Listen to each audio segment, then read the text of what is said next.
viene todo eso? ¿De dónde vienen las guerras y los pleitos entre vosotros? Dice Santiago. Y más adelante dice, no es con vuestras pasiones, las cuales, perdón, no es con vuestras pasiones, las cuales combaten en vuestros miembros. ¿Saben de dónde viene? Codiciáis y no tenéis, matáis, dice.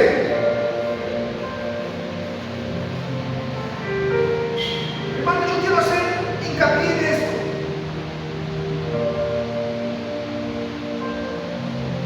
¿Se acuerdan una parte de la palabra de Dios cuando está llegando David después de una guerra y empiezan a cantar, dicen unas jovencitas? Saúl mató a David a sus 10,000. Y de pronto dice el rey que le ardió eso en el corazón y se enojó. Se lo voy a leer para que no digan que el hermano Daniel se le está charlando. Primera de Samuel, capítulo 18, 7. Si quieren anoten o busquen en su casa después. Y cantaban las mujeres que danzaban y decían: Saúl hirió a miles y David a 10,000. Y se enojó Saúl en gran manera y le desagradó este dicho y dio: a David le dan 10,000 y a mí miles. Solo les falta que le den el reino. Y desde aquel día Saúl no miró con buenos ojos a David. Miren, hermano, de una simple canción le ardió de ira, de rabia a Saúl. Por eso que Santiago, ¿de dónde viene la guerra? Si usted tiene pleito con alguien, con el vecino, con el hermano, ¿de dónde viene? ¿De dónde viene? Del corazón. Del corazón. Dale, mira, ¿por qué el hermano Daniel siempre domingo a domingo nos predica que seamos mejores? Porque Dios quiere que seamos santos. Dios quiere que nos santifiquemos. Dios quiere que demos nuestros malos caminos. Porque Dios conmigo toda la semana es que busque más de Él, que busque. Y por eso es que yo quiero que la iglesia también sea lo mismo, que busquemos todos. ¿De dónde vienen las guerras y los pleitos? Por eso cuando usted tiene algo contra su hermano, no diga: esto es seguramente de Satanás. Saúl acaso dijo: no, esto es de parte de Satanás lo que puso en mi corazón. Saúl escuchó algo. Le dieron más muertes de los enemigos a David y le ardió el corazón de rabia, de celo, de ira. Por eso muchas veces, ¿qué escuchamos nosotros? ¿Qué escuchamos? Según a eso nos llenamos en el corazón. Por eso yo siempre voy a hacer el camino que domingo a domingo tiene que haber palabra de Dios. Si hay palabra de Dios, nos nutrimos y nos fortalecemos. Tiene que haber palabra de Dios.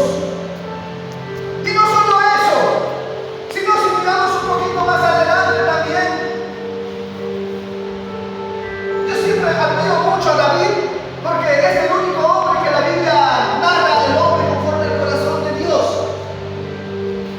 Pero vámonos a 2 de Samuel, capítulo 11.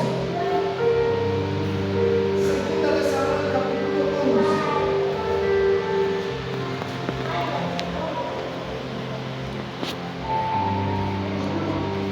11, capítulo 3 y 4.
Hay una semilla. No, mandó soldados y la trajeron. Pero después de todo esto, ¿por qué les cuento esta historia? Porque después de todo esto, David siguió siendo varón conforme al corazón de Dios. La Biblia no narra que David, el hombre adúltero, hasta el día de hoy se dice David conforme al corazón de Dios. ¿Por qué? David reconoció su pecado. Más adelante dice que se humilló en gran manera. Y lo que leí el hermano Castro ayer: perdóname mi maldad. David reconoció que era hombre malo. Hermanos, somos hombres malos. El pecado siempre va a estar ahí, hermanos. Nunca digamos soy perfecto. Nunca digamos ya suficiente. Pero hay algo donde nosotros tenemos que descansar. Dios ya sabía que David iba a meter la pata con Betsabé. ¿Qué dice usted? ¿Sabía o no sabía? Sí, porque Dios es omnisciente, omnipresente y omnipotente. Dios sabía que Saúl se iba a enojar y le iba a buscar para matar a David. Sí, sabía Dios. Dios sabía que usted algún día iba a caer, iba a pecar. Dios sabía que yo me iba a alejar de sus caminos, iba a pecar. Dios ya lo sabe todo. El día de mañana usted no puede estar ahí, pero ya Dios está en mañana. Dios ya sabe qué usted va a hacer, si va a salir a vender, o si va a ir al trabajo, si va a llover o no va a llover. Dios ya está ahí. Y tenemos que descansar en eso. Por eso vuelvo a decir, Dios ya sabía que David iba a pecar. Pero eso no cambió como Dios miraba a David.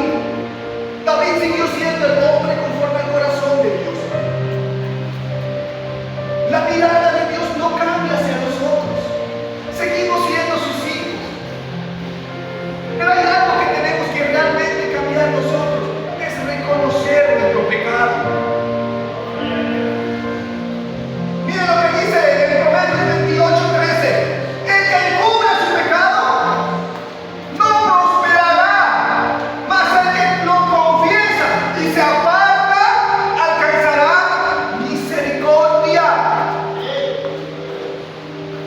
El que encubre su pecado no alcanza misericordia. Por eso es que David incluso pecó, pero se humilló y reconoció y siguió siendo el hombre conforme al corazón de Dios hasta el día de hoy.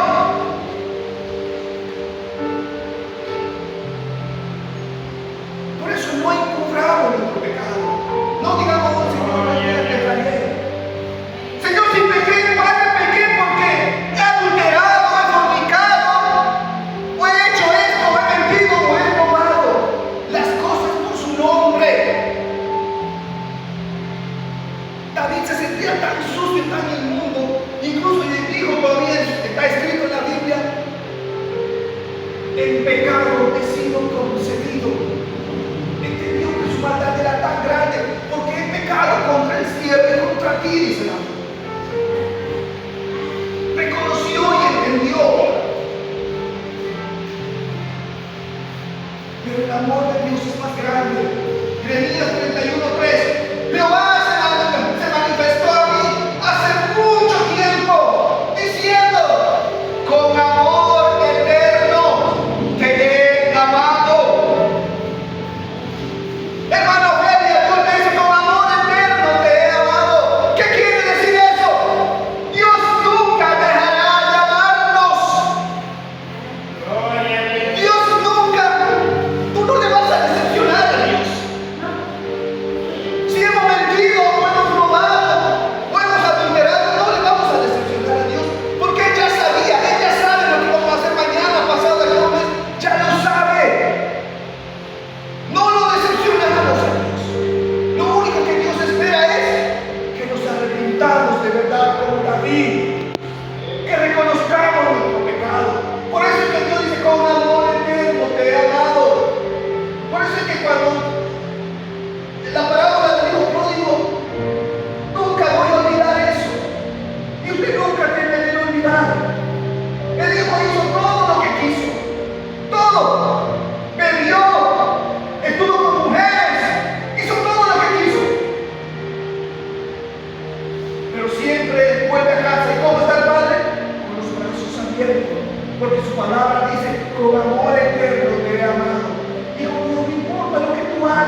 sabía que nos íbamos a reconciliar. Nunca dejemos de confiar en Dios. Sigamos siempre confiando en Dios. Así que, amigo y hermano, si usted le falla a Dios, no se preocupe. Dios siempre lo va a amar y lo va a perdonar, siempre y cuando nosotros nos humillemos delante de Él y reconozcamos nuestro pecado. No se olvide lo que le acabo de leer. El que encubre su pecado no prosperará, mas el que lo confiesa alcanzará misericordia. Nunca encubra su pecado. Nunca haga un pecado pequeñito, nada más, casi insignificante. Dios no va a tomar en cuenta. No. Para Dios el pecado es pecado. No lo encubramos. Colóquese de pies.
queremos para ti. Ayúdanos, Señor. Perdona nuestra incredulidad. Perdona nuestra falta de fe. Y ayúdanos a aumentar nuestra fe. Y que esta casa, que sea conocida como caminando por fe.